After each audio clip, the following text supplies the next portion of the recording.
भारत जैसे विशाल देश में ना एक बहुत ही पुरानी और मशहूर कहावत है कि कोस कोस पर बदले पानी, चार कोस पर बानी। बिल्कुल सही बात है। मतलब यहाँ हर कुछ किलोमीटर का सफर तय करने के बाद लोकल लैंग्वेज, लोगों के ट्रेडिशंस, उनका पहनावा और पूरी की पूरी कल्चर एकदम से बदल जाती है। हाँ, और ये डाइवर्सिटी अपने आप में किसी चमत्कार से कम नहीं लगती है ना? लेकिन इस खूबसूरती के पीछे एक बहुत ही गहरा और थोड़ा डरावना सवाल भी छिपा होता है। मैं सोच रही थी कि एक ऐसी जगह जहां किसी मेजॉरिटी कल्चर का इतना बड़ा इन्फ्लुएंस हो, वहां ये कैसे इंश्योर होता है कि कोई छोटी या मार्जिनलाइज्ड कल्चर उस भीड़ में हमेशा के लिए गायब ना हो जाए। ये तो नेशन बिल्डिंग का एक बहुत ही क्लासिक चैलेंज रहा है। अब देखिए, जब भी एक मॉडर्न नेशन स्टेट बनता है ना, तो स्टेट की एक नेचुरल टेंडेंसी होती है होमोजेनिटी की तरफ। मतलब सबको एक जैसा बना देने का प्रेशर। बिल्कुल। एक देश, एक भाषा, एक कल्चर। प्रशासन चलाने के लिए ये आसान तो होता है, लेकिन इंडिया जैसी जगह के लिए ये फेटल हो सकता है। हाँ, एकदम फेटल। क्योंकि अगर हमारी आइडेंटिटी ही हमारी डाइवर्सिटी है, तो उसे हर कीमत पर प्रोटेक्ट करना पड़ेगा। और शायद हमारे कॉन्स्टिट्यूशन मेकर्स ने इस खतरे को बहुत पहले ही भांप लिया था। आज की हमारी इस डीप डाइव का मिशन इसी लीगल फ्रेमवर्क को समझना है। हमारे पास सोर्स मटेरियल के तौर पर द केसरी नंदन एकेडमी द्वारा तैयार किए गए कॉन्स्टिट्यूशनल लॉ आए फाइनल नोट्स हैं। बहुत ही बेहतरीन और डिटेल नोट्स हैं ये। बिल्कुल। और इन्हीं नोट्स के बेसिस पर आज हम भारतीय संविधान के पार्ट 3 यानी फंडामेंटल राइट्स के एक बेहद इंपॉर्टेंट हिस्से को डिकोड करेंगे। Article 29, protection of interests of minorities. ये एक ऐसा आर्टिकल है जिस पर आम बोलचाल में उतनी चर्चा नहीं होती जितनी होनी चाहिए। सही कहा। हम ये समझेंगे कि कैसे सिर्फ कुछ पन्नों पे लिखे गए कानूनी शब्द किसी एंडेंजर्ड भाषा या कल्चर के लिए जीवन दान बन जाते हैं। लेकिन एक्सपर्ट्स सीधे आर्टिकल 29 के टेक्स्ट को पढ़ने से पहले मुझे लगता है हमें थोड़ा पीछे हटकर द बिगर पिक्चर को देखना चाहिए। हाँ, वो बहुत जरूरी है। किसी भी आर्टिकल का असली मतलब तब तक समझ नहीं आता जब तक उस पूरे डॉक्यूमेंट की फिलॉसफी को ना समझा जाए। और हमारे कॉन्स्टिट्यूशन की फिलॉसफी हमें कहाँ मिलती है? प्रियम्बल में, यानी प्रस्तावना। बिल्कुल। द केसरी नंदन एकेडमी के नोट्स प्रियम्बल के दो बहुत ही स्पेसिफिक वर्ड्स पर फोकस डालते हैं, सेक्युलरिज्म और फ्रेटर्निटी। तो अगर माइनॉरिटी इंटरेस्ट्स की बात हो रही है तो इन दोनों कॉन्सेप्ट्स का यहाँ क्या रोल है? देखिए, अगर हम लैंडमार्क केशवानंदा भारती केस को रिकॉल करें, जिसका काफी डिटेल एनालिसिस इन नोट्स में है, तो उसमें सुप्रीम कोर्ट ने एकदम क्लियर कर दिया था कि प्रियम्बल कॉन्स्टिट्यूशन का एक इंटीग्रल पार्ट है। ये उस डॉक्यूमेंट के नोबल विजन को एक्सप्रेस करता है। मतलब ये सिर्फ एक इंट्रोडक्शन नहीं है? नहीं, बिल्कुल नहीं। अब सेक्युलरिज्म को ले लीजिए, जिसे 42nd अमेंडमेंट के थ्रू ऐड किया गया था। ये इंश्योर करता है कि स्टेट का अपना कोई ऑफिशियल धर्म नहीं होगा, सबको इक्वल रिस्पेक्ट मिलेगी। लेकिन बात सिर्फ धर्म तक तो सीमित नहीं है ना? बिल्कुल नहीं। दूसरा शब्द है फ्रेटर्निटी। फ्रेटर्निटी का मतलब सिर्फ भाईचारा नहीं है, ये एक फीलिंग ऑफ वननेस है जो नेशन की यूनिटी के साथ साथ इंडिविजुअल की डिग्निटी को भी इंश्योर करती है। इसको थोड़ा प्रैक्टिकली समझते हैं। अगर किसी माइनॉरिटी ग्रुप को दिन रात ये डर लगता रहे कि उनका कल्चर खतरे में है या उनकी भाषा उनके बच्चों तक नहीं पहुंच पाएगी, तो क्या उस ग्रुप के लोगों की डिग्निटी बनी रह सकती है? सवाल ही नहीं उठता। और अगर डिग्निटी नहीं है तो देश के नागरिकों के बीच फ्रेटर्निटी कैसे एस्टैब्लिश हो सकती है? सही बात है। एलियनेशन यानी अलग थलग पड़ जाने का एहसास फ्रेटर्निटी का सबसे बड़ा दुश्मन है। इसलिए कल्चर को प्रोटेक्ट करना सिर्फ एक कल्चरल एक्टिविटी नहीं है, ये देश को एकजुट रखने की एक कॉन्स्टिट्यूशनल नेसेसिटी है। वाओ, ये कनेक्शन बहुत पावरफुल है। और यहीं पर इन नोट्स में एक बहुत ही फैसिनेटिंग डॉक्ट्रिन का जिक्र आता है, कॉन्स्टिट्यूशनल मोरालिटी। हाँ, ये बहुत ही क्रिटिकल कॉन्सेप्ट है। मुझे ये पढ़कर काफी हैरानी हुई कि ये पब्लिक मोरालिटी या सोसाइटी के कॉमन मॉरल स्टैंडर्ड से कितनी अलग चीज है। बिल्कुल अलग है। अक्सर हम देखते हैं कि सोसाइटी में जो मेजॉरिटी लोग सही मानते हैं वही कॉमन मोरालिटी बन जाती है।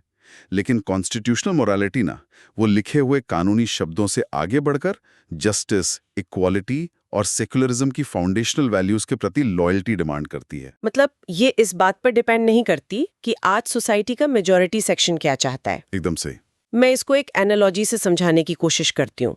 मान लीजिए एक ऐसी सोसाइटी है जहां एक रूल है कि मेजॉरिटी जो डिसाइड करेगी वही कानून बनेगा, यानी जिसकी लाठी उसकी भैंस। हाँ, टिपिकल मेजॉरिटेरियनिज्म। हाँ, अब अगर 100 लोग एक रूम में हैं और 90 लोग डिसाइड करते हैं कि बाकी के 10 लोगों को अपनी लोकल भाषा बोलने का अधिकार नहीं होना चाहिए क्योंकि इससे नेशनल यूनिटी खराब हो रही है, तो पब्लिक मोरालिटी के हिसाब से तो ये ठीक लग सकता है। क्योंकि मेजॉरिटी यही चाहती है।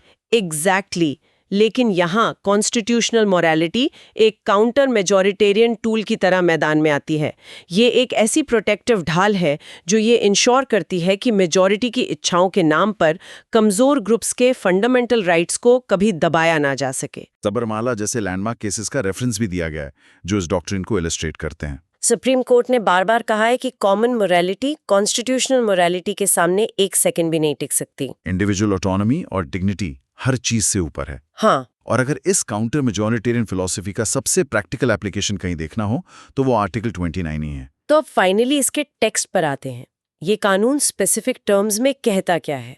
आर्टिकल 29 क्लॉज 1 की लीगल डेफिनेशन देखें तो ये साफ तौर पर कहता है कि इंडिया की टेरिटरी में रहने वाले सिटीजन्स के किसी भी सेक्शन को, एनी सेक्शन ऑफ सिटीजन्स, हाँ, जिनकी अपनी एक डिस्टिंक्ट कल्चर, लैंग्वेज या स्क्रिप्ट है, उसे कंजर्व करने का पूरा राइट होगा। यहाँ हर एक शब्द का अपना वजन है।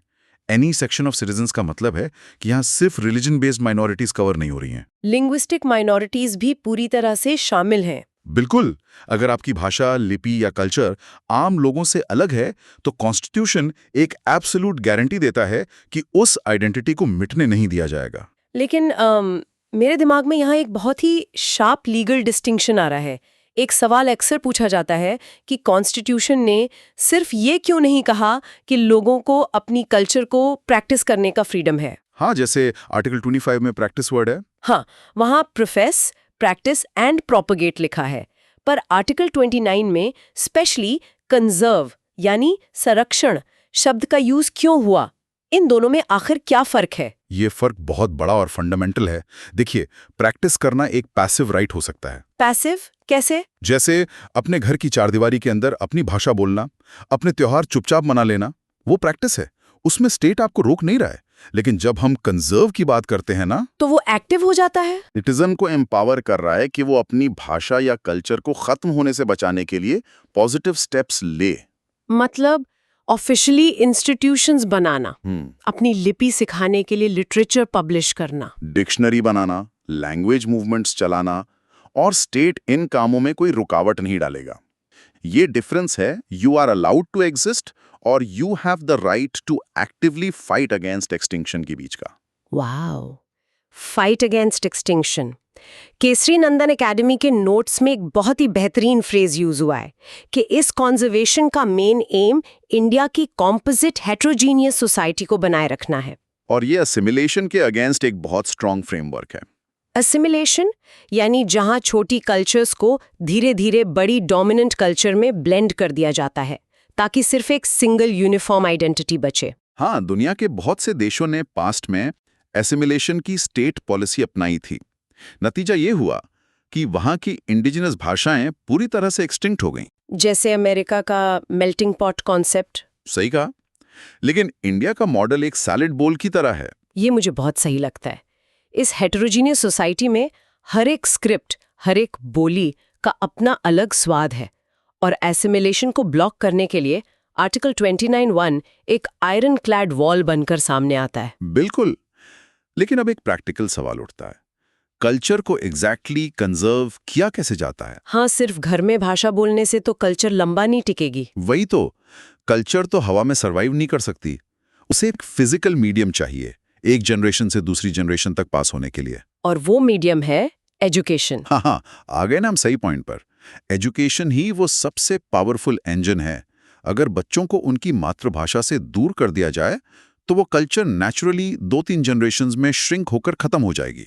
पर कॉन्स्टिट्यूशन का अगला लेयर ऑफ प्रोटेक्शन यानी द एजुकेशनल शील्ड एक्टिवेट होता है, जिसे हम आर्टिकल 29(2) और आर्टिकल 30 के रूप में जानते हैं। नोट्स के मुताबिक आर्टिकल 29(2) स्टेट को एक नेगेटिव इंजंक्शन देता है। ये कहता है कि कोई भी एजुकेशनल इंस्टीट्यूशन जो स्टेट रन कर रहा है या स्टेट से फंड रिसीव कर रहा है, वहां किसी भी सिटीजन को एडमिशन देने से इनकार नहीं किया जा सकता। और इसके ग्राउंड्स क्या हैं? ग्राउंड्स हैं only on grounds of religion, race, caste, language और any of them. Wait a minute, इसमें लैंग्वेज वर्ड है। यही तो कैच है। अगर हम राइट टू इक्वालिटी के अंदर आर्टिकल 15(1) देखें तो वहां रिलीजन, रेस, कास्ट, सेक्स या प्लेस ऑफ बर्थ लिखा है। वहां लैंग्वेज तो नहीं है। बिल्कुल नहीं है, पर आर्टिकल 29(2) जो स्पेशली एजुकेशनल इंस्टीट्यूशंस के लिए डिजाइन किया गया है, उसमें जानबूझकर लैंग्वेज को ऐड किया गया है। ड्राफ्टर्स कितने विजनरी थे, उन्हें पता था कि एजुकेशनल सेटअप में लिंग्विस्टिक माइनॉरिटीज सबसे ज्यादा वल्नरेबल होती हैं। इसका प्रैक्टिकल असर सोचिए। मान लीजिए एक स्टेट एडेड इंजीनियरिंग कॉलेज है। अगर वो कॉलेज किसी स्टूडेंट को एडमिशन देने से इसलिए मना कर दे क्योंकि उस स्टूडेंट की मदर टंग स्टेट की मेजॉरिटी भाषा से अलग है, तो वो सीधा आर्टिकल 29(2) का वायोलेशन होगा। एकदम। ये क्लियर मैसेज है कि पब्लिक फंड से चलने वाले इंस्टीट्यूशंस पर सबका बराबर हक है। लेकिन सिर्फ एडमिशन मिल जाना ही तो काफी नहीं है ना। कैसे? मतलब अगर किसी माइनॉरिटी ग्रुप को अपनी कल्चर एक्टिवली प्रमोट करनी है, अपनी एंडेंजर्ड लिपि में बच्चों को पढ़ाना है, तो उन्हें अपने खुद के स्कूल्स चाहिए होंगे। हाँ, अपने खुद के एजुकेशनल इकोसिस्टम्स। और यहीं पर इंट्रोड्यूस होता है द माइटी आर्टिकल 30, जिसे स्कॉलर्स और हमारे ये notes charter of education rights बुलाते हैं। आर्टिकल 30 क्लॉज 1 ये माइनॉरिटीज को अपनी पसंद के एजुकेशनल इंस्टीट्यूशंस इस्टेब्लिश और एडमिनिस्टर करने का राइट देता है। इन वर्ड्स पर गौर कीजिए, इस्टेब्लिश एंड एडमिनिस्टर। मतलब बिल्डिंग खड़ी करना एस्टैब्लिशमेंट है, पर एडमिनिस्टर करने का क्या मतलब हुआ प्रैक्टिकली? एडमिनिस्ट्रेशन का राइट होना मतलब उस स्कूल की आत्मा को कंट्रोल करना। वो डिसाइड कर सकते हैं कि मीडियम ऑफ इंस्ट्रक्शन क्या होगा, उनके त्योहार और हॉलिडे कैलेंडर कैसे होंगे। हाँ, और वो अपने कल्चर को समझने वाले क्वालिफाइड टीचर्स को कैसे हायर करेंगे। वाओ, ये वो आजादी है जो रूट्स को स्ट्रॉन्ग करती है। लेकिन स्टेट तो फंडिंग रोकता भी है ना। वही तो आर्टिकल 32 का काम है। ये फंड्स और स्टेट पावर से डील करता है। ये साफ कहता है कि स्टेट ग्रांट देते समय इस आधार पर भेदभाव नहीं करेगा कि इंस्टीट्यूशन माइनॉरिटी मैनेजमेंट के अंदर है। ये बहुत क्रिटिकल है, क्योंकि हिस्ट्री में देखा गया है कि जब स्टेट डायरेक्ट बैन नहीं कर पाता तो वो फाइनेंशियल स्टारवेशन का यूज करता है। फंड रोक दो, स्कूल खुद ही बंद हो जाएगा। मैं एक हाइपोथेटिकल सिचुएशन सोच रही थी। मान लीजिए लोकल गवर्नमेंट एक नया रूल निकालती है कि हम सिर्फ उन्हीं स्कूल्स को फंडिंग देंगे जिनके पास 5 एकड़ का प्लेग्राउंड हो। सुनने में तो बहुत न्यूट्रल रूल लग रहा है। हाँ, लेकिन ग्राउंड रियलिटी ये है कि उस एरिया का अकेला लिंग्विस्टिक माइनॉरिटी स्कूल एक कंजेस्टेड सिटी सेंटर में चलता है, जहाँ इतनी जमीन होना इम्पॉसिबल है। तो अगर ये रूल डिलिबरेटली उनकी स्टेट फंडिंग बंद करने के लिए लगाया गया है ताकि उनका स्कूल बंद हो जाए, तो आर्टिकल 32 एक शील्ड बनकर सामने आएगा। बिल्कुल, स्टेट इनडायरेक्ट तरीके से उनकी ऑटोनॉमी को चोक नहीं कर सकता। ये फ्रेमवर्क कितना बैलेंस क्रिएट करता है। एक तरफ जनरल स्कूल्स में डिस्क्रिमिनेशन से बचाना और दूसरी तरफ अपने खुद के कल्चरल सेंटर्स चलाने की पावर देना। लेकिन यहाँ किसी भी रैशनली सोचने वाले इंसान के दिमाग में एक डाउट जरूर आएगा। वो क्या? ये सब कॉन्स्टिट्यूशनल प्रिंसिपल्स किताब के पन्नों पर तो बहुत आदर्श लगते हैं, लेकिन ग्राउंड रियलिटी बहुत अलग होती है। हाँ, पेपर पर राइट्स होना अलग बात है और असल जिंदगी में उन्हें लागू करवाना बिल्कुल अलग बात है। अगर एक सरकारी अधिकारी मनमानी करने लगे, स्कूल की परमिशन फाइल सालों तक रोक दे, तो वो मार्जिनलाइज्ड ग्रुप क्या करेगा? बिना इन्फोर्समेंट के कानून तो बस एक खूबसूरत सजेशन है। और यहीं हम आते हैं लॉ की असली ताकत पर, the teeth of the law. Notes ने इस फ्रेमवर्क के सबसे क्रूशियल हिस्से को कवर किया है, article 32। The right to constitutional remedies.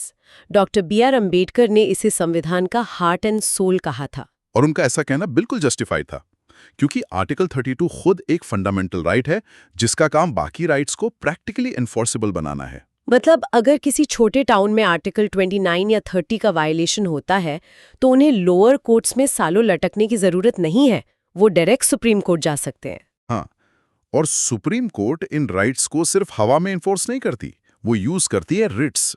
Notes में वैसे तो 5 तरह के रिट्स की लिस्ट है, लेकिन आर्टिकल 29 और 30 के कॉन्टेक्स्ट में 2 स्पेसिफिक रिट्स सबसे इंपॉर्टेंट है, मैंडेमस और सर्चरारी। इनको समझने के लिए एक फुटबॉल मैच की एनालॉजी लेते हैं। सबसे पहले बात करते हैं मैंडेमस की। लैटिन में इसका मतलब होता है वी कमांड। हम आदेश देते हैं। हाँ, इसे फुटबॉल के रेफरी की तरह समझिए।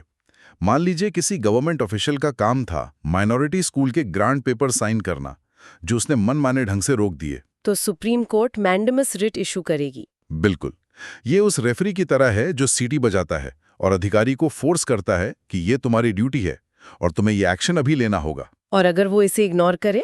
तो सीधा कंटेम्प्ट ऑफ कोर्ट। ये रिट एक सोए हुए सिस्टम को जगाती है। अरे वाह! और दूसरी रिट कौन सी थी? सर्शिरारी, हाँ सर्चरीवरी। अगर मंडामस रेफरी है जो एक्शन करने के लिए फोर्स करता है, तो सर्चरीवरी उस मैच के VAR यानी वीडियो असिस्टेंट रेफरी की तरह काम करता है। VAR? वो कैसे? ये तब आगे आती है जब कोई गवर्नमेंट बॉडी अपनी जुरिस्डिक्शन से बाहर निकलकर कोई इलीगल ऑर्डर पहले ही पास कर चुकी होती है। मतलब एक्शन हो चुका है, अब उसे ठीक करना है। एग्जैक्टली। मान लीजिए स्टेट एजुकेशन बोर्ड ने सर्कुलर निकाल दिया कि माइनॉरिटी स्कूल्स अपनी ट्रेडिशनल हिस्ट्री की बुक्स नहीं पढ़ा सकते। ये तो आर्टिकल 31 पर डायरेक्ट अटैक है। तो ऐसी सिचुएशन में सुप्रीम कोर्ट सर्चुरेट इशू करेगी। इसका काम उस पास्ट ऑर्डर को क्वाश करना है, यानी उसे लीगल तौर पर शून्य डिक्लेयर कर देना। वो सर्कुलर रिट पढ़ते ही अपनी लीगल एग्जिस्टेंस खो देगा। यही एनफोर्समेंट मैकेनिक्स कॉन्स्टिट्यूशनल मोरालिटी को रियल पावर में बदलते हैं। और केशवानंदा भारती केस ने तो ये भी क्लियर कर दिया था ना कि ये रिट्स की ताकत कॉन्स्टिट्यूशन के बेसिक स्ट्रक्चर का हिस्सा है। हाँ, इसका मतलब कोई भी गवर्नमेंट, चाहे उसके पास कितनी भी बड़ी मेजॉरिटी हो, वो बेसिक स्ट्रक्चर को अमेंड नहीं कर सकती। वो आर्टिकल 29 को मिटा नहीं सकती। तो अगर हम इस सारी लीगल इन्फॉर्मेशन को सिंथेसाइज करें तो एक चीज साफ है, आर्टिकल 29 और 30 सिर्फ कानून की धाराएं नहीं हैं, ये इंडिया के सर्वाइवल मैकेनिज्म्स हैं। बिल्कुल। ये इंश्योर करते हैं कि कोई भी आवाज, चाहे कितनी भी धीमी क्यों ना हो, वो डोमिनेंट शोर में गायब ना हो जाए। ये इक्वालिटी और डाइवर्सिटी के बीच एक बहुत डेलिकेट बैलेंस बनाते हैं। सबके लिए इक्वल कानून होने का मतलब ये नहीं है कि सबको एक जैसा दिखना या बोलना जरूरी है। डाइवर्सिटी और यूनिटी दुश्मन नहीं है, बल्कि एक दूसरे को मजबूत करते हैं। अब इस डीप डाइव को खत्म करने से पहले मैं केसरी नंदन एकेडमी के इस डॉक्यूमेंट से एक बहुत ही छोटी सी लेकिन दिमाग के तार हिला देने वाली डिटेल शेयर करना चाहूंगी।